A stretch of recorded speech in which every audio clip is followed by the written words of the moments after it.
Hola, buenas noches compañeras. Mi nombre es Yuri Jiménez, estudiante de la Corporación Universitaria Minuto de Dios en la modalidad de licenciatura en Educación Infantil, estudiante de tercer semestre.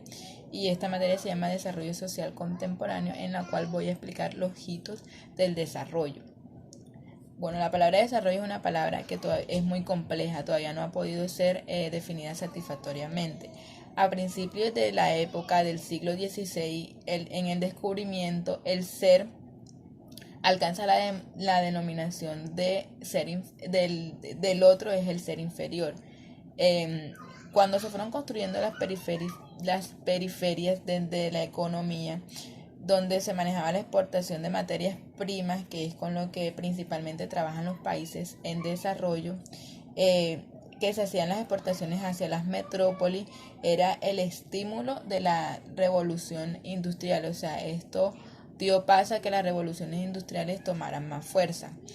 Las potencias capitalistas sobre la economía limitaban mucho a los pueblos y a las comunidades, es decir, sobre la vida y su construcción autónoma.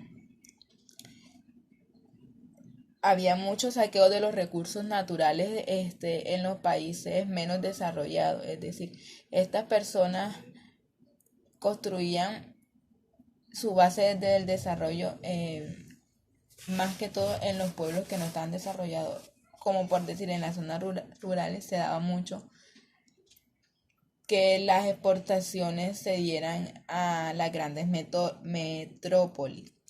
La raza, en la independencia las razas eran legítimas que dominaran y expropiaran porque ellos decían que así podían conducir a un país al progreso y al desarrollo. La educación, cambiando la educación, la religión y los valores de la vida cotidiana de las personas para renacer entre culturas populares y dar paso al moldeamiento. Las sociedades latinoamericanas se convirtió entonces en una sociedad imitadora de lo que hacían los grandes países en desarrollo. Eh, que se implica en la segregación de países civilizados y bárbaros. Todo lo que existe se reduciría a mercancía en ese entonces. En el Tratado de Versalles de la Primera Guerra Mundial se ve el tratado hay dos tratados, uno en el que el primero se firma el Tratado de Paz.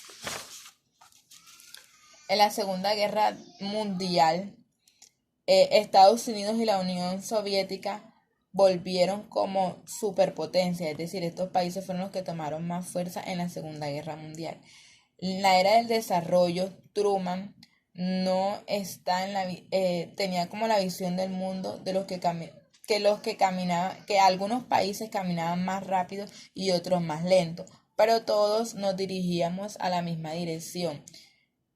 Con los Estados Unidos por delante. O sea, ese fue como el ejemplo del desarrollo para los países pequeños o los países pobres.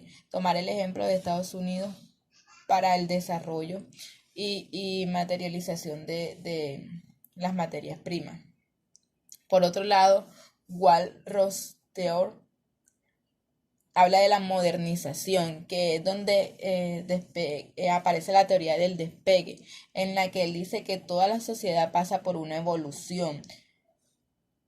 Y esta evolución conlleva a 5 etapas. La primera es la social tradicional, la segunda es la precondición para el despegue y autosostenimiento, el despegue, camino hacia la madurez, alto consumo masivo.